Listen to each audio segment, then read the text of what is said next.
In the forgotten town of Hollow Creek, where fog never lifts and secrets never die, on Willow Street stands an old brick building, once a radio repair shop, now an internet cafe, called Hollow Net. Locals say no one should stay there after midnight, but Ben Carter didn't believe in ghosts, until the lights went out and something inside the cafe woke up. It was 2007, the dawn of the ADSL internet age.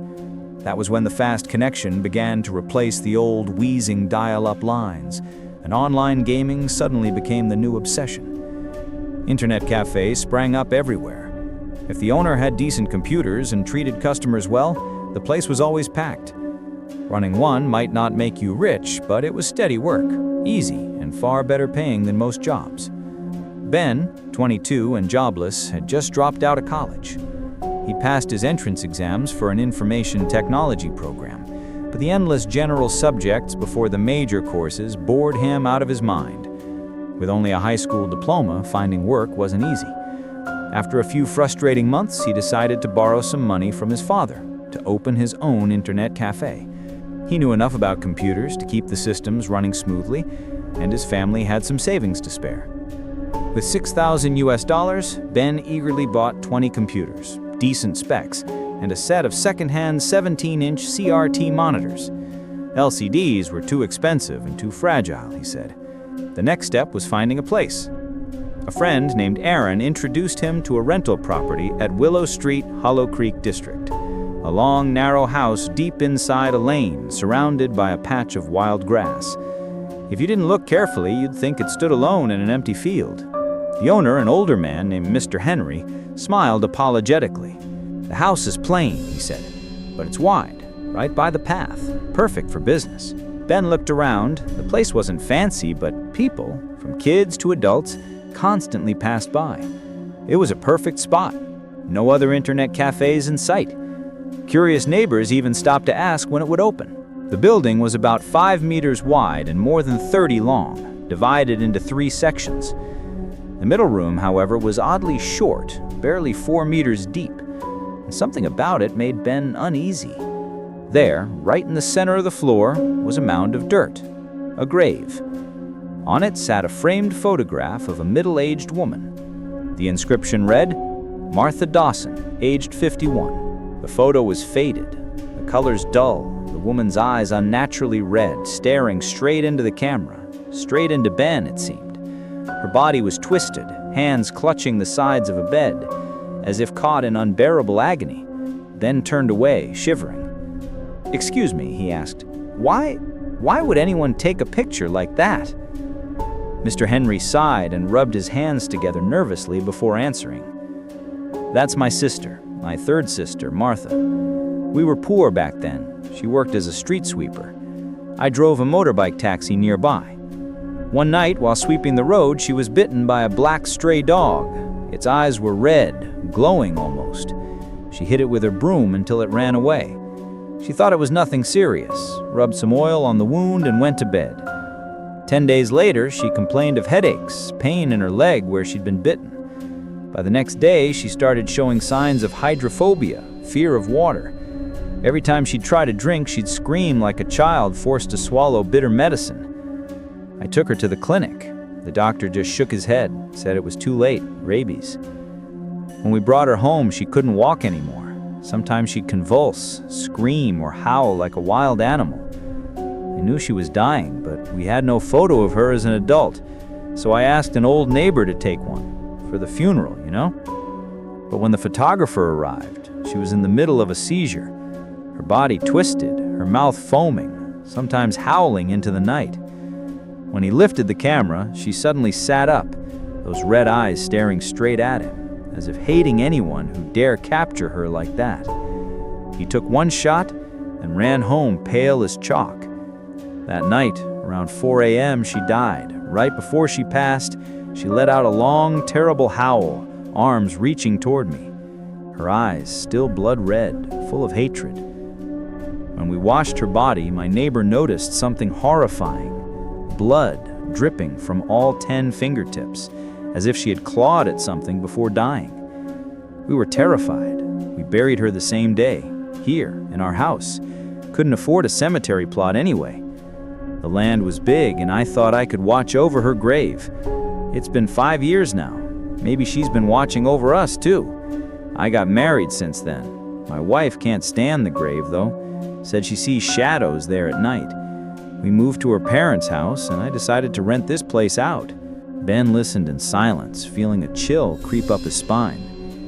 He imagined the woman, writhing, screaming, begging for death. The world was cruel. Even the poorest, the most hardworking, could die in agony. Still, he reasoned, it was years ago. Mr. Henry had lived here just fine, and the rent was cheap, $80 a month. A big house for that price. I'll take it, Ben thought. Even if there's a ghost. Within a few days, his permits were done. Business license, taxes, everything. He planned to open the next morning. That night, Ben and his friend Bill decided to sleep at the cafe to watch the equipment. It rained heavily. Around midnight, Ben woke up needing to pee. The bathroom was in the last room, which meant passing through the one with the grave. Normally, he'd just hold it until he got home, but tonight he had no choice. As he crept past the middle room, he was relieved to see Bill lying on a folding cot there, covered up to his head with a blanket. Probably cold, Ben thought. Bill had always been fearless, never scared of ghosts or the dark. Ben pushed forward to the bathroom, the old yellow bulb flickering weakly. His mind began to play tricks. What if someone was already in there, moaning softly under that dim light? But the need to pee was stronger than fear. He finished quickly, nothing strange happened, and hurried back. Then, he noticed something. Bill was gone. His blanket lay thrown on the cot. A moment later, he saw Bill outside, soaked with rain, hanging his wet jacket and placing 2 hot meal boxes on the table. Ben froze. "Wait, you went out to buy food?" "Yeah," Bill said. "Had to drive almost 2 miles in the rain." "Why?" The meal box Ben was holding dropped to the floor. If Bill had been gone all that time, then who was lying on the cot just minutes ago? Ben stood speechless, his face pale. Bill, seeing his fear, burst out laughing. "You serious? What, a ghost climbed out of the grave to take a nap on my cot? Maybe it tucked itself back in, too." Ben forced a smile, hoping he'd imagined it. Maybe a thief? Anything but that. They checked the cot. The blanket was unfolded, though Bill swore he had left it neatly folded. "Maybe it kicked it when you panicked," he teased. "Don't tell me you're already scared." Ben snapped. "Then why the hell would you put your bed right next to the grave?" "Because I wanted to see a ghost," Bill grinned. "If there's really one here, I'd like to meet her." Ben said nothing more. He carried the cot outside and told Bill to sleep near the front. "If someone breaks in, at least we'll both hear it," he muttered. "Or if it's the ghost, you'll have someone to hug, huh?" Bill joked. Ben rushed and tried to sleep, but he couldn't. That photo, those blood-dripping fingers, haunted him. He imagined her clawing her way out from under the dirt, lying on that cot to feel the warmth of the living once again. Or worse, coming for revenge on anyone who dared to stare at her death photo. He stayed awake all night, pretending to think about his grand opening.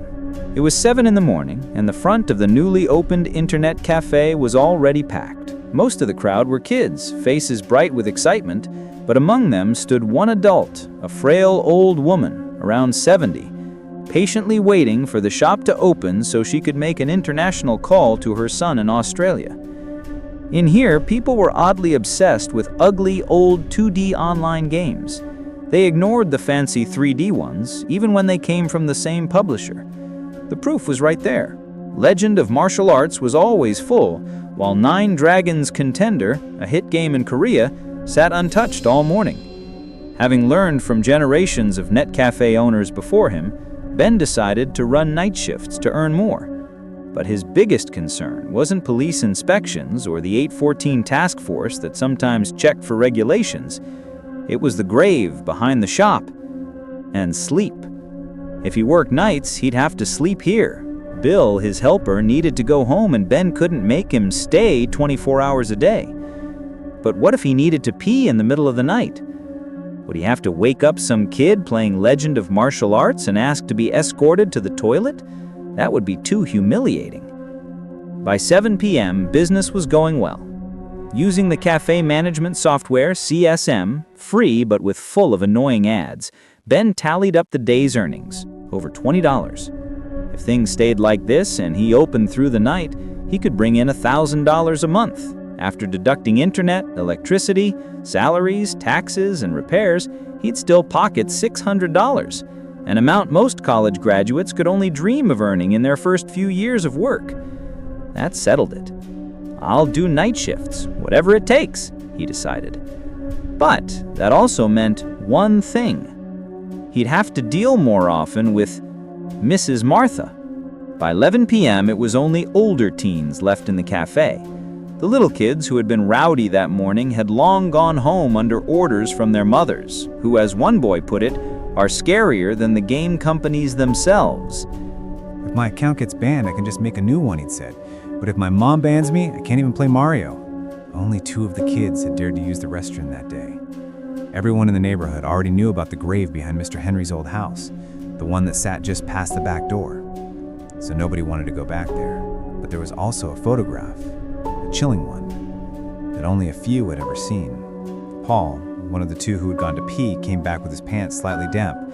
He'd obviously rushed out in a panic, too scared to even flush. Ben had been busy since morning. Luckily, he hadn't drunk much water, so he hadn't needed to go back there at all. Bill had gone home around 10:30.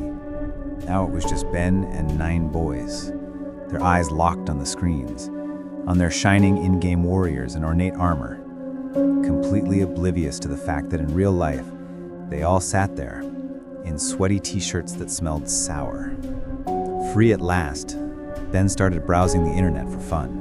He stumbled upon a website full of unexplained mysteries, ghost photos, paranormal cases, and strange phenomena. One picture showed a group of friends posing together. Between the legs of one of them, just barely visible, was the head of a child, pale-faced, teeth bared in a wicked grin, like something from beyond the grave. He'd seen that photo before, and always assumed it was just Photoshop or a trick of the light. But now he wasn't so sure. Maybe the camera had caught something real, something that didn't have time to vanish. Humans, he thought, were never constant. Our understanding of the world changed as we aged. He remembered what his grandmother used to say. When she was little, she was terrified of ghosts. At 17, educated and rational, she dismissed them as nonsense. But when she grew old, she talked about spirits again, constantly.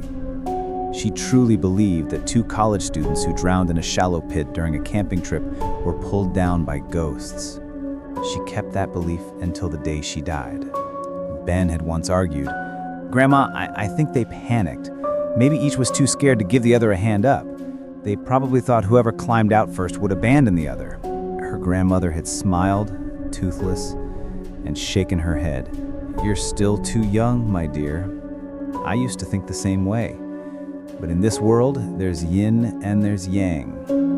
If you only believe in what you can see and dismiss what you can't as an illusion, then you're already wrong." Her words echoed in his head as Ben drifted into sleep without realizing it. It was 2 a.m. when he woke with a jolt. His stomach hurt. It gurgled loudly. He stood up, about to lift the curtain to the back, then froze. Even standing in that back room for 1 minute was terrifying. Sitting there for 10 would be unbearable. He glanced around. All the kids, including Paul, were fast asleep. Quietly, he moved the mouse at each unused station, closing idle apps, logging out players who had left their characters on autoplay, something every seasoned gamer knew how to exploit. Then an idea struck him, a way to go to the toilet without losing face. He changed the modem's IP address from 192.168.1.1 to 192.168.1.2, cutting the entire cafe's connection. Then he whispered, "Paul, wake up. Come give me a hand. I think the heavy rain cut the line." Paul grumbled at first, half asleep. But when he opened his screen and saw the connection lost message, He jumped up to help. With a small flashlight in hand, the two of them slowly walked past the grave.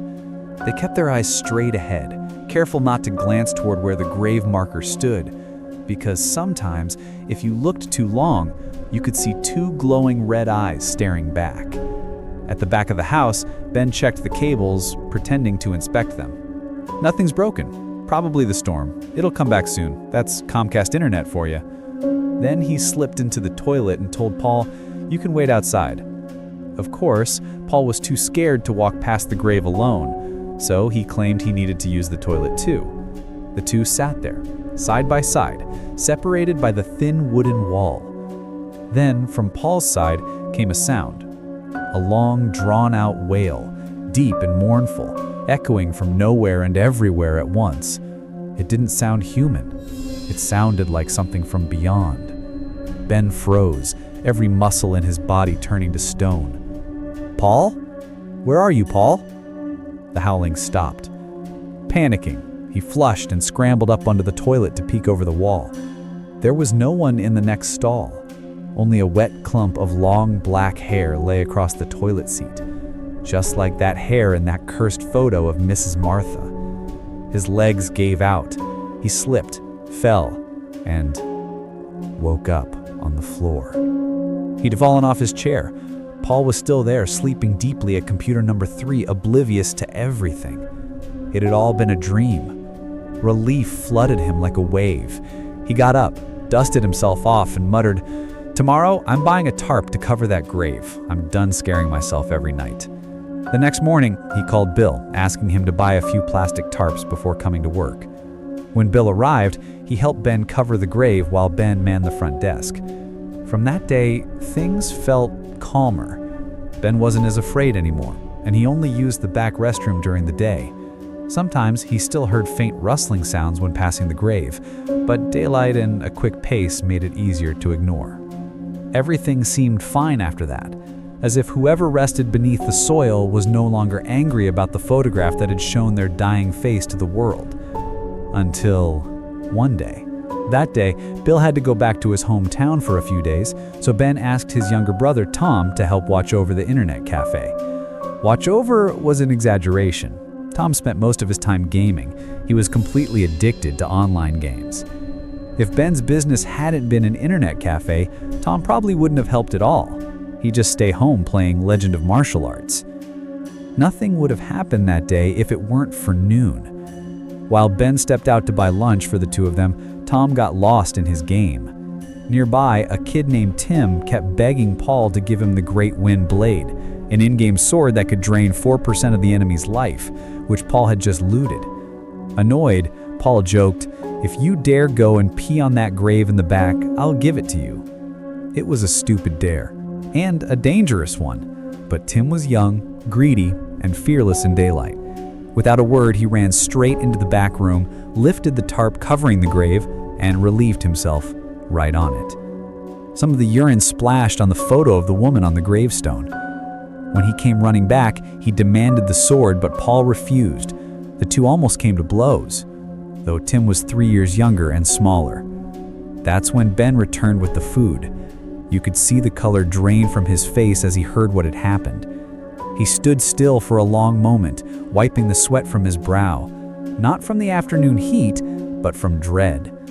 Then he slapped both boys across the face and kicked them out of the shop.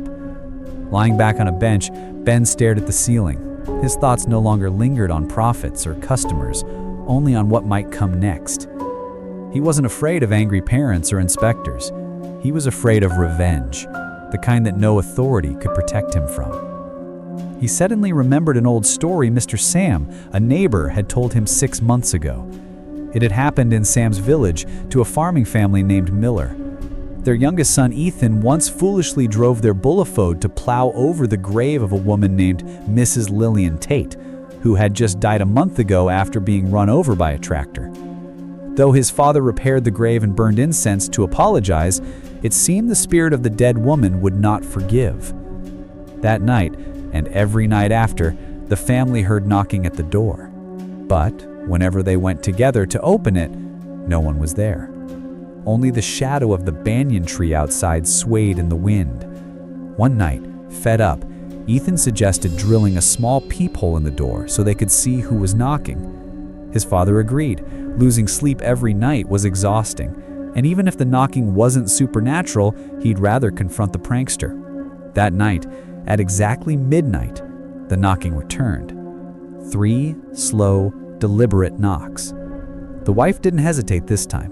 She picked up a bicycle spoke and jabbed it straight through the peephole, then yanked the door open. Nothing.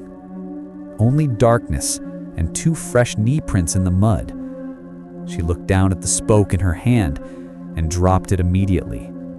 The tip was wet, slick with blood. They slammed the door shut and barricaded it with the dining table.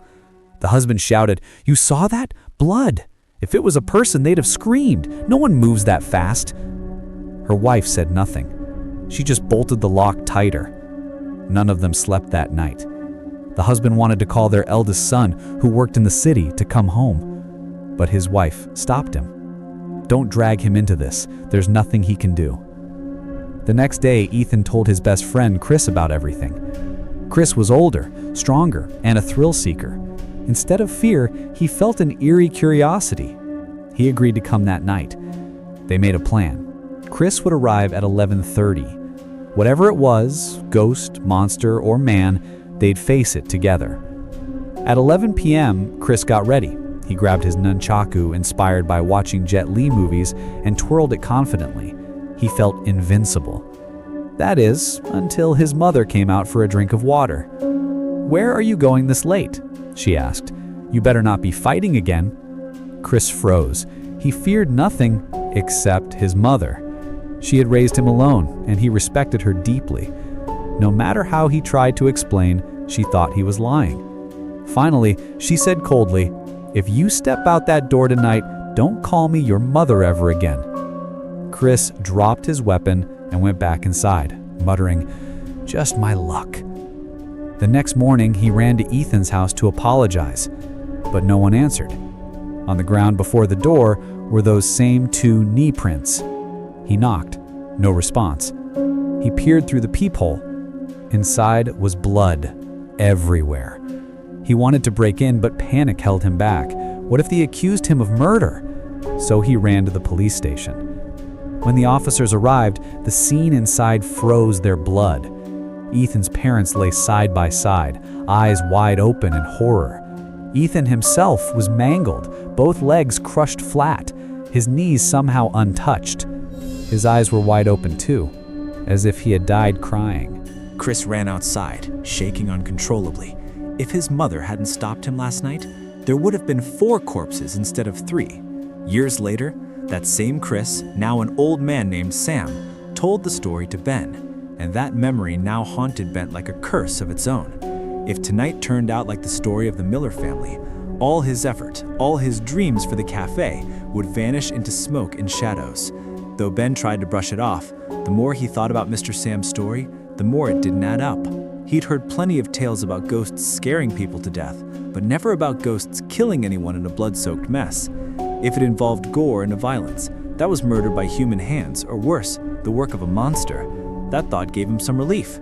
Ben decided he'd better go back inside and wipe away the urine on the grave, but after thinking for a while, he changed his mind, partly because he was afraid to touch it again, and partly because he didn't want to disturb the dead and invite more trouble. At 7 p.m., his phone rang. Just by the ringtone, Ben knew it was Lily, his fiancée who worked at the tax trade center. She told him that one of her coworkers had switched shifts with her, so she was free tonight and planned to stop by his internet cafe to hang out. Ben immediately agreed. Having Lily there would make him feel less lonely and less scared. He knew it was embarrassing to admit, but even men have their fears. Some fear cockroaches, others ghosts. Nobody's perfect.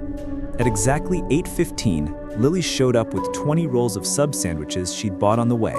After eating their fill, the 3 of them dove into gaming together to kill time and, for Ben, to chase away that lingering fear.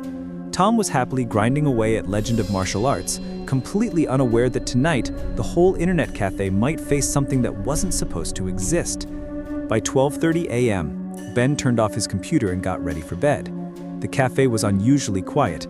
Only 3 neighborhood kids were sleeping while their accounts auto-trained.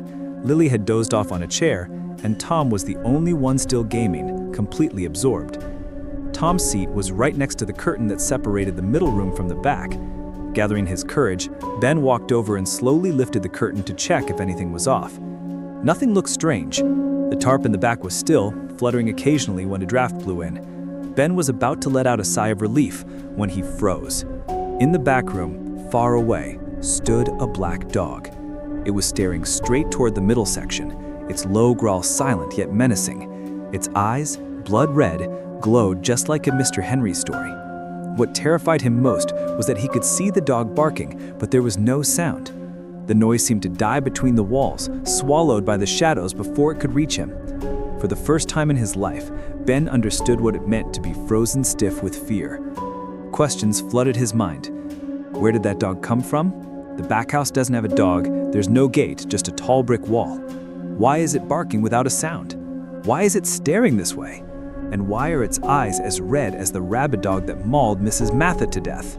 His thoughts spun like a cruel joke playing on him. He dropped the curtain and turned to shout, "Tom, come here quick! You've got to see this!" Tom frowned, irritated. "I'm in the middle of a match, can't it wait?" "Stop playing now," Ben barked. Grumbling, Tom got up and joined him. Together, they peeked through the curtain, and the back room was empty. No dog, only the wind howling softly through the dark. Ben rubbed his eyes 2-3 times, but the vision was gone. Where's this rabid dog? Show me!" Tom teased. Ben sighed, too shaken to respond. As Tom went back to his seat, muttering under his breath, Ben thought bitterly, "Forget him, he's useless. At least Lily might believe me." He walked over and gently shook Lily awake. "Hey, Lily, wake up. I need your help." She blinked at him sleepily. "What's wrong? Why aren't you in bed yet?" Ben decided not to hide it. "Something is wrong with this place," he whispered. "I think there's a ghost here." She chuckled. "You actually believe in ghosts now?" Ben gave him a serious look. Lily was brave, sharper than most girls he knew, and that courage was exactly why he loved her. "Normally, I wouldn't," Ben said softly, "but after staying here this long, I can't not believe anymore." She tilted her head. "So what do you need me to do?" "Come with me," Ben said, "into the back. I saw something earlier. Looked like a dog. I just need to check. I won't be able to sleep if I don't." Lily sighed. "All right, let's go." Ben grabbed the truncheon he'd kept from his old neighborhood watch sieves. "Better safe than sorry. If it's rabid, we'll need this." They creeped slowly toward the middle room, unaware that Tom was watching their every move, smirking. He was already planning to give them both a good scare later, especially that brave little heroine, Lily. Ben shined his flashlight along the walls while Lily giggled quietly, though even she could feel how unnaturally cold it was. Not like air conditioning. This cold felt heavy, almost alive. After several minutes of searching, they found nothing. Ben decided to check the bathroom before turning back. Just as he stepped toward the door, Lily suddenly screamed, "Ben, look! Look!" Her voice trembled, and before Ben even turned around, he knew something was horribly wrong. There, standing in the middle room, were 2 figures dressed in white. One was crawling on the floor, hands digging frantically at the tiles, as if trying to claw into the earth. The other stood behind it, 10 long, sharp fingers reaching forward, as though trying to grab someone. Ben and Lily froze for a half heartbeat, then bolted into the bathroom, slamming the door shut. They stared at each other, unable to speak. It took nearly a full minute before Ben found his voice again. "Lily," he whispered, trembling, "we can't stay here. We have to run for it. If we wait, they'll find us." Lily, shaking but determined, nodded. "All right, but if you fall, you have to come back for me. Don't you dare run off alone." Ben hesitated, unsure if he could keep that promise, but he nodded anyway. 1, 2, 3, run! They burst out of the bathroom, sprinting through the middle room, eyes squeezed shut, crashing into chairs, desks, anything in their way. Somehow, they made it to the front. Just as they were about to breathe in relief, a loud laugh echoed through the room. Tom, sitting at computer number 5, grinning ear to ear. Ben stepped back warily. "Tom, what the hell is so funny?" Tom burst out laughing even harder. "You two should have seen your faces, scared out of your minds. Ha ha ha, I didn't even recognize your own brother-in-law." Ben's jaw dropped in his throat. Lily scowled. "Wait, that was you?" Tom nodded proudly. "Of course, I was the one crawling under the tarp. I pulled my shirt over my head and scraped the floor like some zombie coming out of a grave. Pretty good, right?" Ben's laughter died in his throat, because when he'd seen Tom earlier, there hadn't been one crawling figure, there were two. The second had been behind him, in white, with claws. "Lily," Ben whispered, voice shaking. "When I saw it, there was another one, behind him, in white, with claws." Tom froze. "You're messing with me now, right?" Lily's tone was deadly serious. "I swear on my life, this isn't a joke." A chill ran down Tom's spine. He remembered the icy feeling on his back while crawling earlier. He'd thought it was just the cold floor, but now... Before he could speak, Ben said firmly, "I've got an idea." Both Lily and Tom looked at him. "What idea?" Ben rubbed his hands together, trying to sound calm. "We'll all go back in there together. We'll search every corner, even the bathroom. But before that, I'll set up Lily's phone to record video. If anything happens, it'll catch it on camera." They agreed. Ben propped Lily's phone against the wall, switched to night mode, and adjusted it for the widest angle possible. Then the three of them ventured back into the rear, retrieved the flashlight, and searched every nook and cranny. 5 minutes later, nothing. Relieved yet uneasy, they returned to check the footage, then picked up the phone, pressed play, and all three screamed. "Ah!" Because the video didn't show them setting the phone down. It didn't show them leaving the room. It showed only one thing: the phone itself leaning quietly against the wall. Outside, rain began to pour heavily. Inside, the air conditioner was running at full blast, but sweat dripped down their faces. The three who were awake were drenched, while the one still sleeping had limbs as cold as corpses. As a computer technician, Ben knew exactly how phone cameras worked. The only way a camera could film itself is if there was a mirror. But there was no mirror in that room. Was the cold air, the ghostly presence, reflecting the image like a mirror would? If so, he should have seen himself, not the front of the room. It didn't make sense, yet it happened. And that made them all realize this place was wrong. Deeply, terribly wrong. Ben tried to stay composed and opened the file manager to check the clip's details. Lily and Tom leaned in close. Then Ben dropped the phone. His eyes rolled white, his mouth hung open in silent horror. He stayed frozen for nearly a minute before whispering, voice trembling like a child learning to speak. "She's dead. She's really dead. The dead are coming for revenge." Tom shuddered and crossed his arms tightly against the cold. Lily clung to Ben, her usual courage replaced by raw fear. "But how do you know that?" Ben didn't answer. He picked up the phone again, checked it once more, and whispered, "It's real." Lily, frustrated and scared, snapped, "Would you just tell us what's going on already?" Ben swallowed hard. The video was 5 minutes long.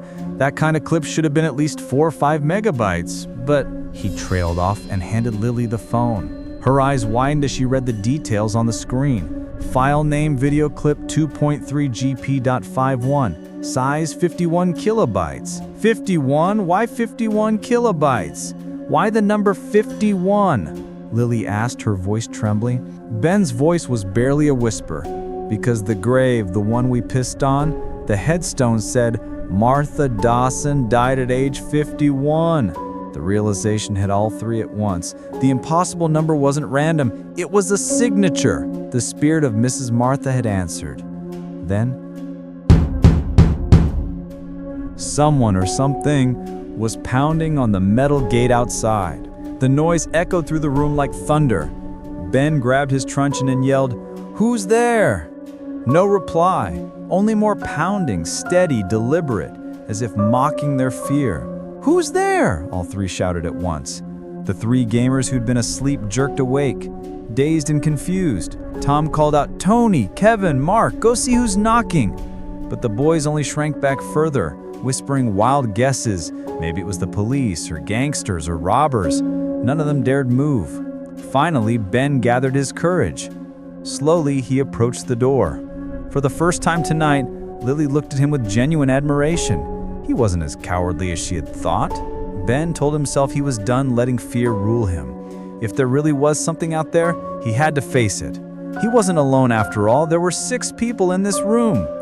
He unlocked the glass door and peered through the gap. A woman stood outside. Her face was dark, weathered, eyes sunken. Ben exhaled in relief, unlocked the metal gate, and opened it. The woman looked about 30, exhausted and pale, dressed like a local. "I've been knocking forever. Why didn't you answer?" Ben blinked, realizing now why no voice had reached him earlier. With both glass and metal doors shut tight, he'd barely even heard her knocking, let alone her voice. He forced a smile. "Ma'am, it's midnight. People are sleeping. You scared us half to death." She snapped back. "You're the one breaking the law, keeping your shop open this late. You're lucky I haven't called the ward police yet. Now go inside and tell Tim to come home. I've been searching for that boy all night. Cafes, billiard halls, every internet shop in the neighborhood, and nothing." Ben softened his tone.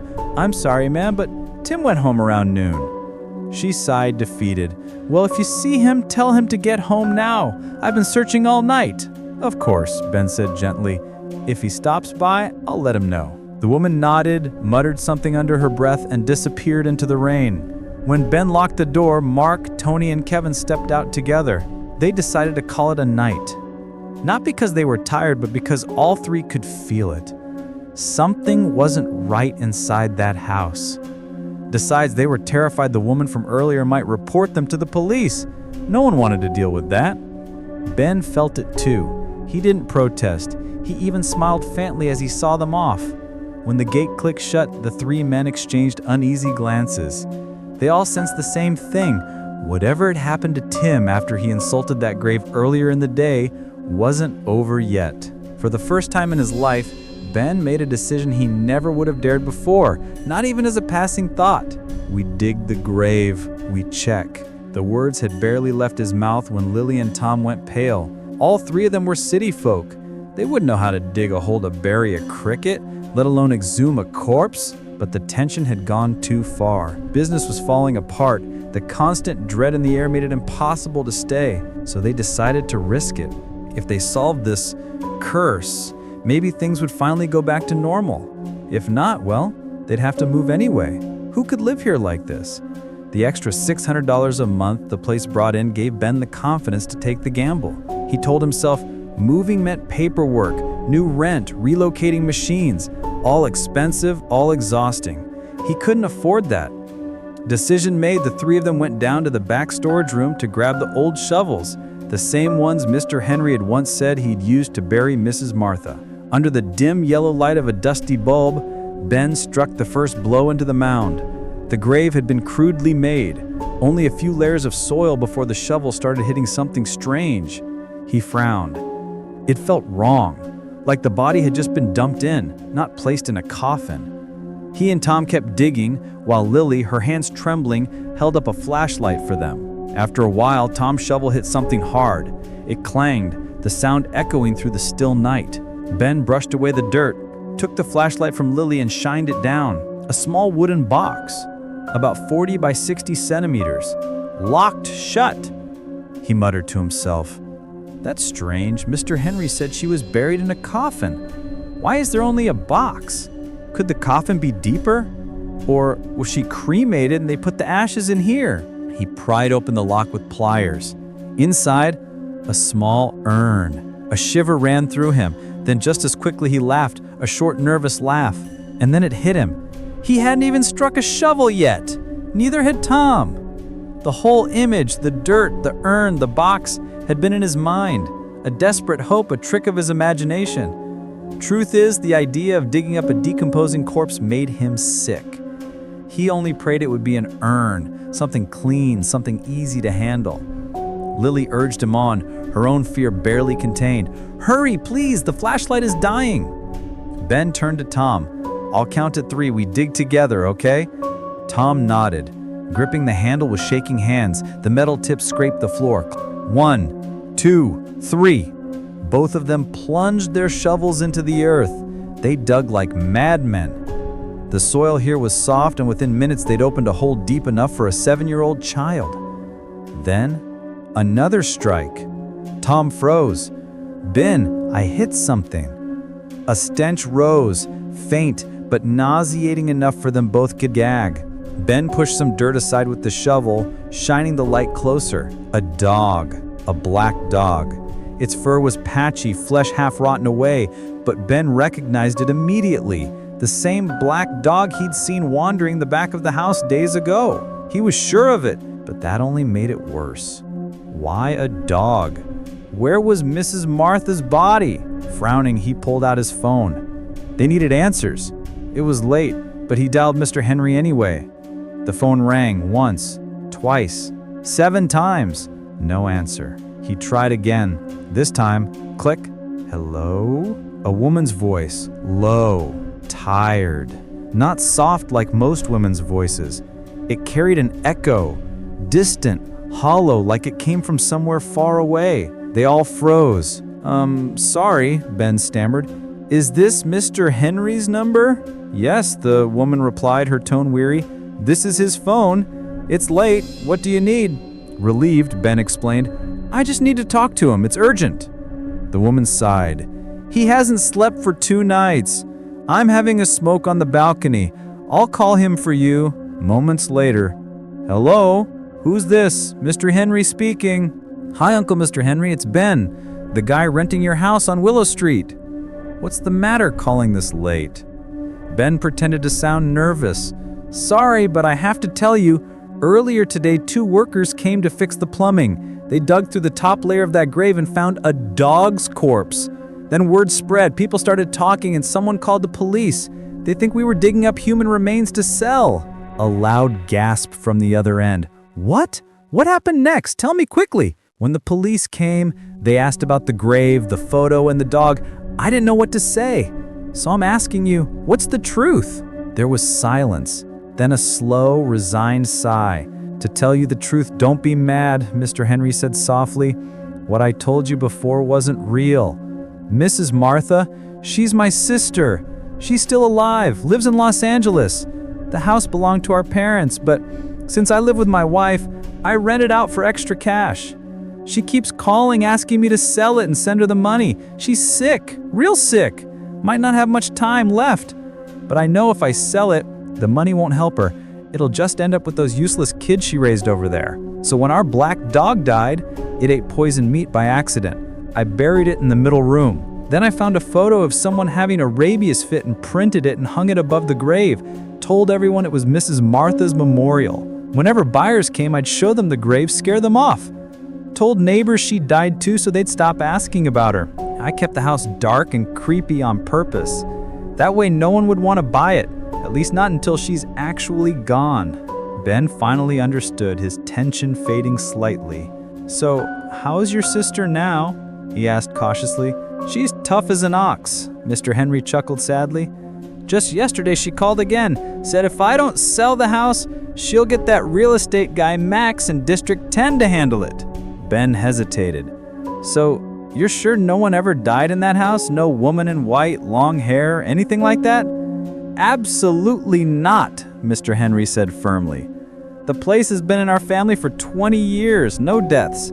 But strange things? That's another story. Before we could continue, Ben's phone beeped, low battery. Strange things? Ben pressed. Yeah, said Mr. Henry. Before you moved in, there was this young couple. Wife was pregnant. One day she just vanished. No note, no word. The husband was devastated. A week later, he canceled the lease, said he was going back home to look for her. I felt bad for him, so I refunded most of the deposit. About a week after that, my sister called about selling the house. That's when I dug the grave for the dog. Then suddenly, oh, right. The shout made the 3 of them jump. What is it, Uncle? Ben asked. When I buried the dog, Mr. Henry said hurriedly, I remember choosing that exact spot because the soil was already loose, softer than the rest, like it had been dug up before. I thought maybe someone hid money there. I didn't find anything, so I didn't think much of it. The 3 of them froze. Lily gasped. Oh my God, what if there's another body beneath the dog? At that exact moment, Ben's phone went dead. He didn't bother calling back, because deep down, he already knew. There was another body down there, and it wasn't just a hunch anymore. Was it the missing wife, the unborn child, or something else entirely? Something that never left that house. And if the black dog's blood had trapped the soul here, then what kind of spirit had they just unearthed? All 3 stood in silence for a long moment, each lost in their own imagination. No one spoke, but they all shared one certainty. There was another body buried deeper than the dog's grave. The only question was, whose body was it? Ben believed it must be the wife of the man who once rented the house. Tom thought differently. He suspected the wife had accidentally killed her child, buried it beneath the house, and vanished, leaving her husband behind. But Lily had another theory entirely. She was sharp-minded and courageous. If she hadn't seen that ghostly figure appear behind Tom earlier with her own eyes, she would still refuse to believe in ghosts at all. Her reasoning was too strong for that. After letting the two men sit in thought for a while, Lily finally spoke. "Do you really believe Mr. Henry was telling the truth, Ben?" Her question made both men stare at her in surprise. Mr. Henry's story had sounded so coherent, so sincere. He had even admitted to being a greedy man who cared more about money than his own sister's life. Who would lie about something so shameful? But Lily explained confidently. No one lies just to make themselves look bad, unless it's to hide something even worse. Ben blinked, as if suddenly waking from a deep sleep. What Lily said made sense, terrifying sense. His mind began to clear and he reviewed the situation. 3 things in particular now seemed deeply suspicious, things he hadn't questioned before, as if he had been hypnotized by Mr. Henry's words. First, Mr. Henry had already deceived him once before, back when he rented the place, so why wouldn't he lie again? Second, his story seemed carefully worded, as if to suggest there was a corpse underground, but to subtly blame the tenant instead. Third, if he truly didn't want to sell the house, he could have just listed it at an absurd price or refused buyers altogether. Why go through the trouble of digging up a dog's grave just to scare them off? These reasons alone were enough to cast serious doubt on everything Mr. Henry had said. Ben slapped himself lightly, muttering under his breath, "I thought I was tricking him into telling the truth, but it turns out I was the one fooled. Who's really winning in this game of lies?" Now that they suspected him of lying, all 3 grew desperate to uncover the truth. Life was strange that way. It painted lies so vividly that they became irresistible, pushing people toward the very truth those lies tried to hide. After all, truth was the final destination of life itself. The more deceitful a person was, the more violently they feared deceit from others. After a long, tense silence, the 3 came to a decision. No more guessing, no more fear. They would get to the bottom of it, even if it cost them their jobs. "Let's dig again," Ben said firmly. Deeper this time. Neither Lily nor Tom were surprised by his determination. They had been thinking the same thing. If they found nothing, they'd simply fill the hole again. All they would lose was a night's sleep and a bit of sweat. But if there was a body, there were only 2 possibilities. It was either Mrs. Martha or the wife. If it was the wife, they would call the police immediately. If it was Mrs. Martha, things would be more complicated. If she had truly died of illness and been buried here, reporting it might only make them look like fools.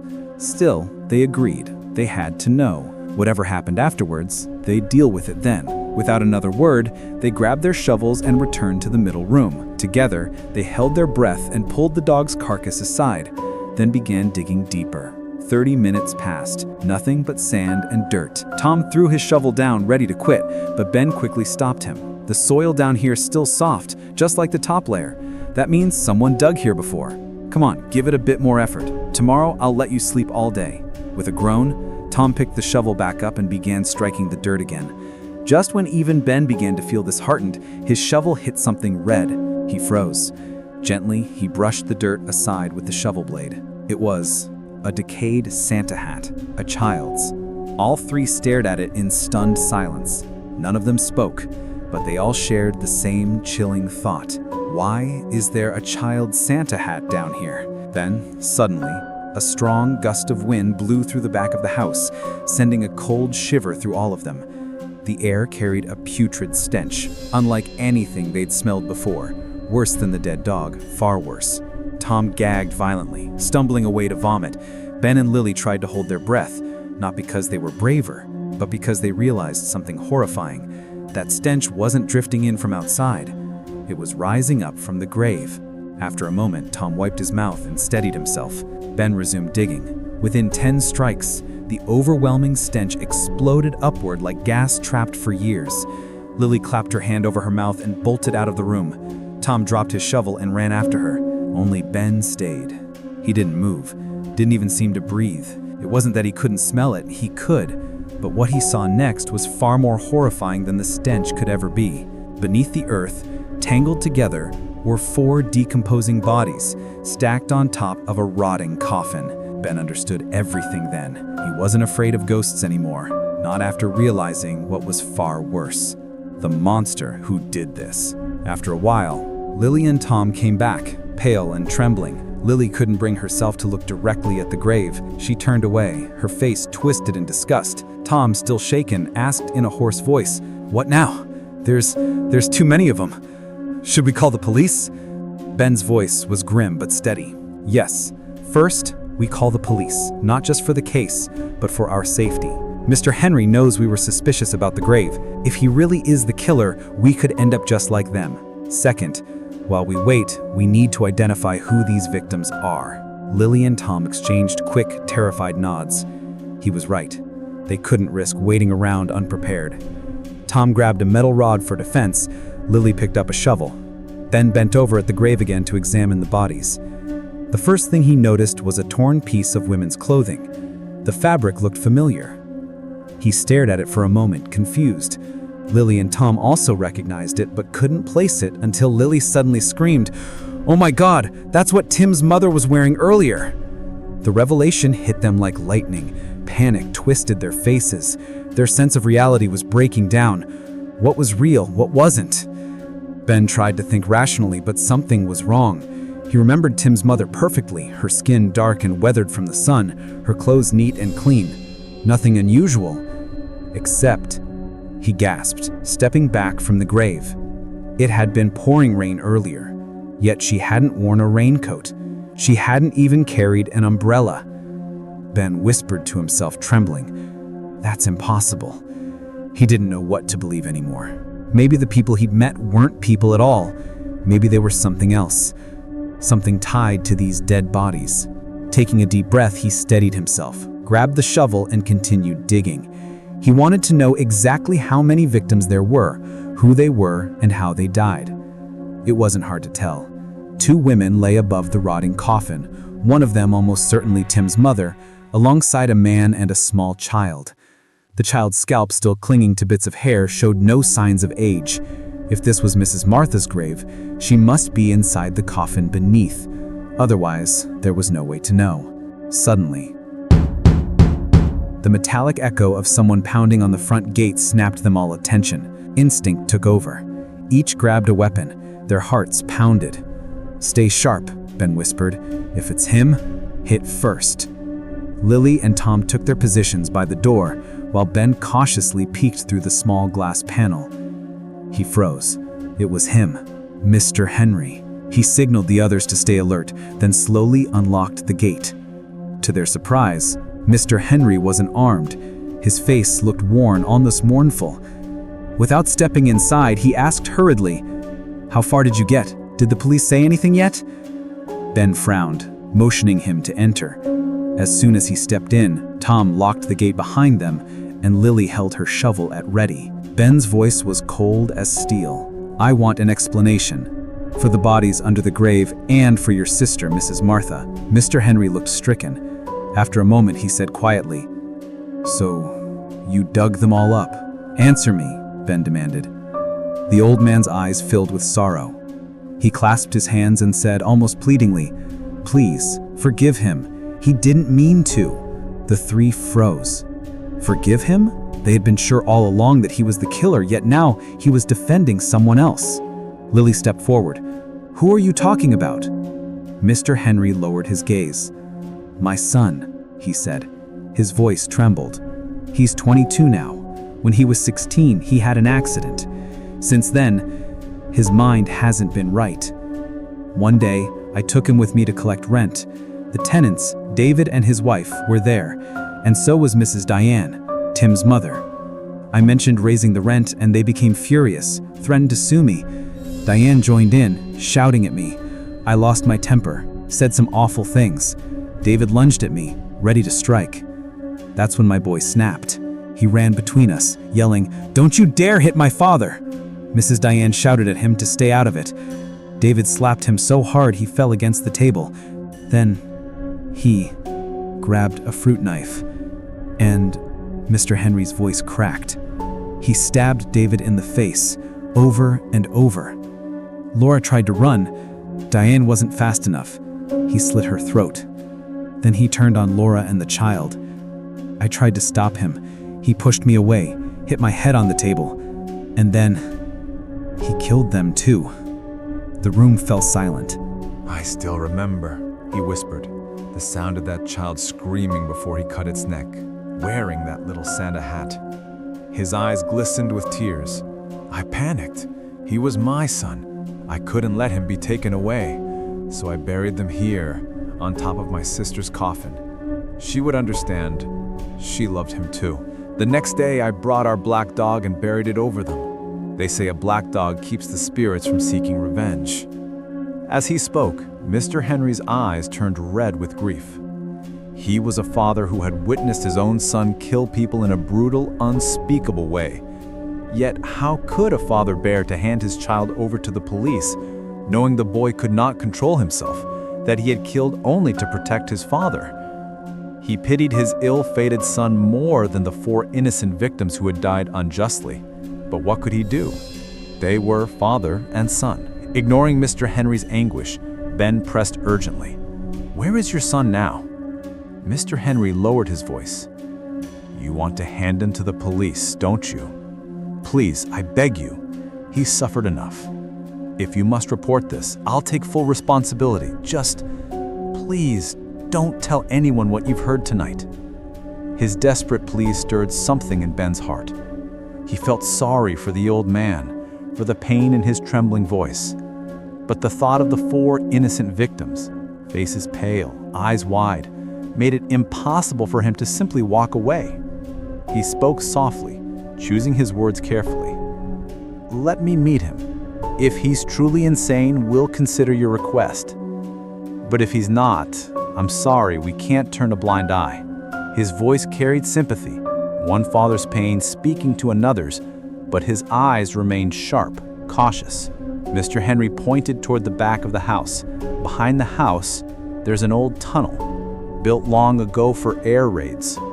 Later, I buried the entrance under soil so no tenant ever knew it existed. I keep him locked down there.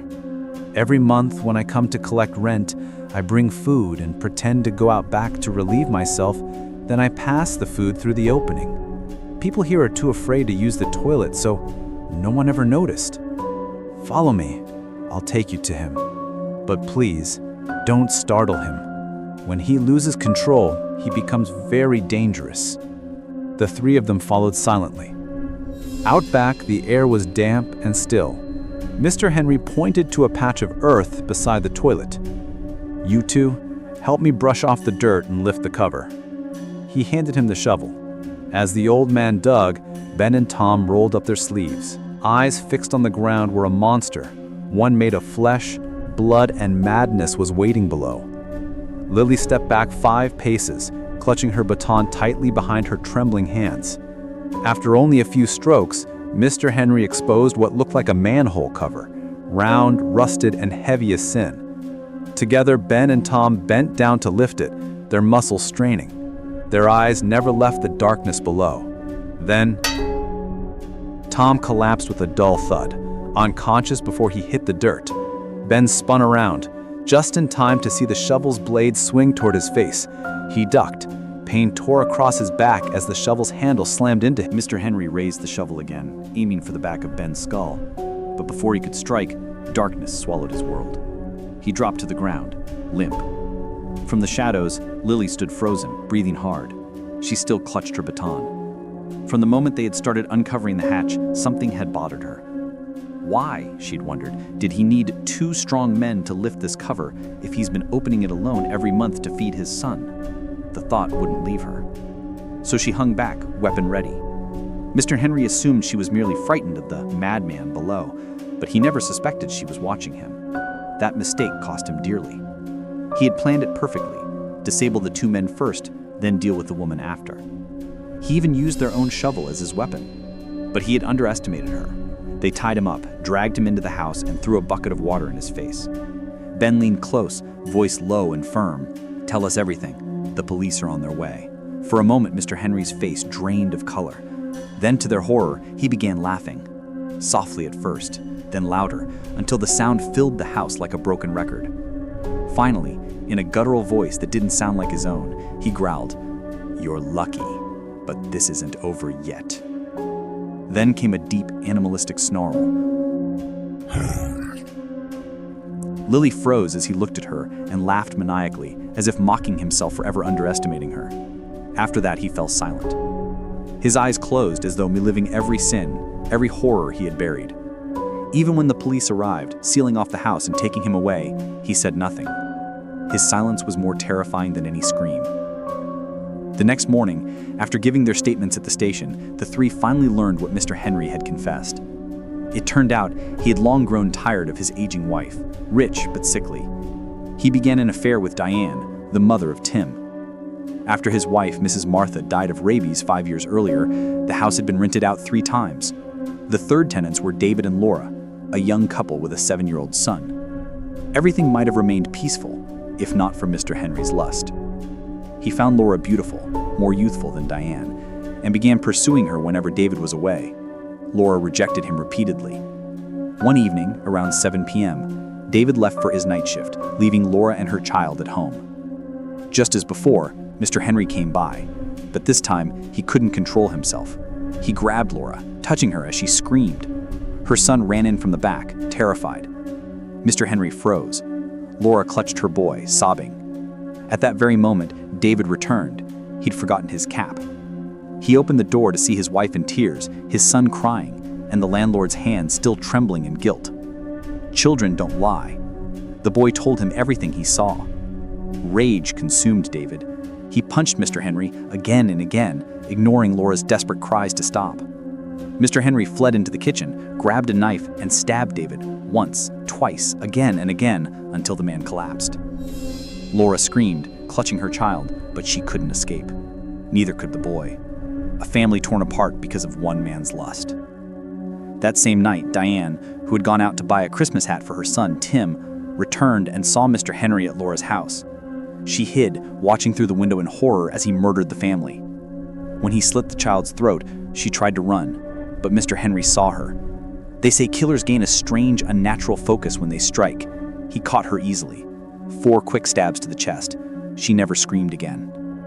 Later, people assumed Diane had run off with another man. No one knew she had died nearby, still close to her beloved son. That was the truth behind it all.